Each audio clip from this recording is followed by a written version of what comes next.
ಹಾಕಿಕೊಳ್ತಾ ಇದೆ. ಪ್ರಸಾದ್ ಅತ್ತ ಅವರ ಹೆಸರು ಪ್ರಮುಖವಾಗಿ. ಸರ್, ನಿಮ್ಗೆ ಪ್ರಸಾದ್ ಅತ್ತ ಅವರಿಗೆ ಯಾವ ರೀತಿಯಾಗಿ ಏನಾದ್ರು ಸಂಪರ್ಕ ಏನಾದ್ರು ಇತ್ತಾ? ನಿಮ್ಗೆ ಏನಾದ್ರು ಅವ್ರು ವೈಯಕ್ತಿಕವಾಗಿ ಪರಿಚಯನ ಹೇಗೆ?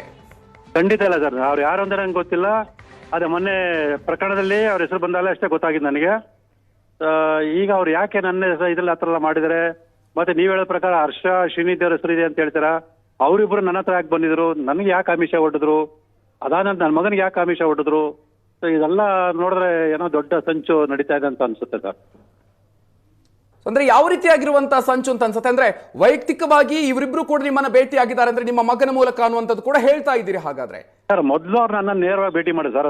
ಹರ್ಷ ಮತ್ತೆ ಶ್ರೀನಿಧಿ ಅವರಿಬ್ರು ನೇರವಾಗಿ ಭೇಟಿ ಮಾಡಿ, ಅದೇ ಈ ಪ್ರಕರಣ ಸಿಬಿಐ ಕೊಡ್ಸೋದು ಬೇಡ, ಲೋಕಾಯುಕ್ತ ತನಿಖೆ ನಡೆಸಲಿ, ಈ ತರ ಶ್ರೀಮತಿ ಪಾರ್ವತಿ ತುಂಬಾ ಬಹಳ ಮನಸ್ಸಿಗೆ ನೊಂದ್ಕೊಂಡಿದ್ದಾರೆ, ಹಾಗಾಗಿ ನೀವು ಸುಮ್ಮನೆ ಇದ್ಬಿಡಿ, ನಿಮ್ಗೆ ಎಷ್ಟು ದುಡ್ಡು ಬೇಕು ಅಷ್ಟು ಕೊಡ್ತೀನಿ ಅಂತೇಳಿ ನನ್ನನ್ನ ಆಮಿಷ ಕೊಟ್ಟಾಗ ಪ್ರಯತ್ನ ಪಟ್ರು.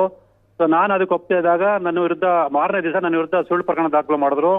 ನನ್ನನ್ನು ಅರೆಸ್ಟ್ ಮಾಡೋಕೆ ಪ್ರಯತ್ನ ಪಡೋದು ಗೊತ್ತಾದಾಗ ನಾನು ಸ್ವಿಚ್ ಆಫ್ ಮಾಡ್ಕೊಂಡು ನಾನು ವಕೀಲರ ಭೇಟಿ ಮಾಡೋ ಸಂದರ್ಭದಲ್ಲಿ ನನ್ನ ಮಗನ ಸಂಪರ್ಕ ಮಾಡಿ ಅವನ ಹತ್ರನೂ ಕೂಡ ಮಾತಾಡಿ ಅವನಿಗೆ ಮೊಬೈಲ್ ಮೂಲಕ ವಿಡಿಯೋ ದುಡ್ಡಿರೋಂಥ ಫೋಟೋಗಳೆಲ್ಲ ತೋರಿಸಿ, ನಾವು ಈ ರೀತಿ ಗಂಗರಾಜ್ಗೆ ದುಡ್ಡು ಕೊಟ್ಟಿದ್ದೀವಿ, 1.5 ಕೋಟಿ ಕೊಟ್ಟಿದ್ದೀವಿ, ಇನ್ನೂ 1.5 ಕೋಟಿ ಬಾಕಿ ಕೊಡಬೇಕಾಗಿದೆ, ನಿಮ್ಮ ತಂದೆಗೆ ಇದೇ ರೀತಿ ದುಡ್ಡು ಕೊಡ್ತೀವಿ ಅಂತ ಸ್ಪಷ್ಟವಾಗಿ ನನ್ನ ಮಗನ ಹತ್ರ ಮಾತಾಡಿದ್ರೆ, ಆಗ ನನ್ನ ಮಗ ಸ್ಪಷ್ಟ ನಿರಾಕರಿಸಿದೆ. ಇದಕ್ಕೆಲ್ಲ ನಾವು ನಿಮ್ಮ ಅಪ್ಪ ಒಪ್ಪಲ್ಲ ನೀವೇ ಅಂತೇಳಿ ಮಾತಾಡಿ ಕಳಿಸಿರೋಂಥದ್ದು ಸರ್. ಯಾಕಂದ್ರೆ ನಾನಾ ರೀತಿಯಾಗಿ ನಿಮ್ಮ ವಿರುದ್ಧ ಇದೀಗ ಷಡ್ಯಂತ್ರಗಳು ನಡೀತಾ ಇದೆ ಅನ್ನುವಂಥದ್ದು ಬಹಳ ಸ್ಪಷ್ಟ ಆಗ್ತಾ ಇದೆ ಅಲ್ವಾ ಸ್ನೇಹಮಯ ಕೃಷ್ಣ ಅವರೇ? ಹೌದು ಸರ್. ಈ ಕಾರಣದಿಂದನೇ ನಾನು ನನಗೆ ಒಂದು ಭದ್ರತೆ ಕೊಡಿ ಅಂತ, ನಮಗೆ ಕುಟುಂಬ ಭದ್ರತೆ ಕೊಡಿ ಅಂತೇಳಿ ನಾನು ಪೊಲೀಸ್ ಇಲಾಖೆಗೆ ಮನವಿ ಮಾಡ್ಕೊಂಡಿದ್ದೀನಿ, ಮತ್ತೆ ಕೇಂದ್ರ ಸರ್ಕಾರಕ್ಕೂ ಕೂಡ ಮನವಿ ಮಾಡಿದ್ರಿ. ಆದ್ರೂ ಕೂಡ ಇವತ್ತವರೆಗೂ ಅವ್ರಿಗೆ ಮಾಡಲ್ಲ. ನಮ್ಮ ಪೊಲೀಸರು ಯಾವಾಗ ಅಂದ್ರೆ ನಮ್ಮ ಕುಟುಂಬದ ಯಾವ್ದಾರ ಜೀವ ಬಿದ್ದಾಗ, ಜೀವ ಹೋದಾಗ ಬಹುಶಃ ಅವರು ಎಚ್ಚೆತ್ತುಕೊಳ್ತಿರ್ತದೆ, ಅಲ್ಲಿವರೆಗೂ ನಮ್ಗೆ ರಕ್ಷಣೆ ಕೊಡಲ್ಲ. ಯಾಕೆ ಅಂತ ಹೇಳಿದ್ರೆ ಅವರೆಲ್ಲರೂ ಕೂಡ ಸಿದ್ದರಾಮಯ್ಯ ಕೆಳಗೆ ಕೆಲಸ ಮಾಡ್ತಿರೋರು. ಸೊ ಸಿದ್ದರಾಮಯ್ಯ ವಿರುದ್ಧ ನಾವು ಹೋರಾಟ ಮಾಡಿದ್ರು ನಮ್ಗೆ ರಕ್ಷಣೆ ಕೊಡಲ್ಲ. ಸೊ ಕೊಲೆ ನಡೆದಬೇಕಾದ್ರೆ ಯಾರೋ ಜೀವ ಓದಬೇಕಾ ಏನೋ ದೊಡ್ಡ ಇದೆಲ್ಲ ತೋರ್ಸ್ಕೊಂಡ್ ಬೇಕಾದ್ರೆ ಓಡಾಡ್ತಾರೆ. ಎಂತೆಂಥವ್ರಿಗೋ ರಕ್ಷಣೆ ಕೊಟ್ಟಿದ್ದಾರೆ, ನಮಗೆ ಕೊಡಲ್ಲ. ನಾನು ಇಷ್ಟೆಲ್ಲ ಹೋರಾಟ ಮಾಡಿ ಸರ್ಕಾರಕ್ಕೆ ಕೋಟ್ಯಾಂತರ ದುಡ್ಡು ವಾಪಸ್ ಬರೋ ರೀತಿ ಮಾಡಿದ್ದೀನಿ.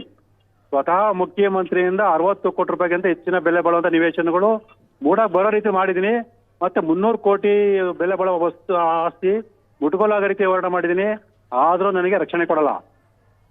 ಅದೇ KS ಭಗವಾನ್ರವರು ಸಮಾಜಕ್ಕೆ ಗೊಂದಲ ಮೂಡಿಸುವಂತ ಇದಂತ ಮಾತಾಡ್ತಾರೆ, ಅವ್ರಿಗೆ 24 ಕಡೆ ರಕ್ಷಣೆ ಕೊಟ್ಟಿದ್ದಾರೆ. ನಮ್ಮ ಪೊಲೀಸರ ಸರ್ಕಾರದ ಮನಸ್ಥಿತಿ ಹೇಗೆ ಅಂತೇಳಿ ಯೋಚನೆ ಮಾಡ್ಬೇಕು ಸರ್.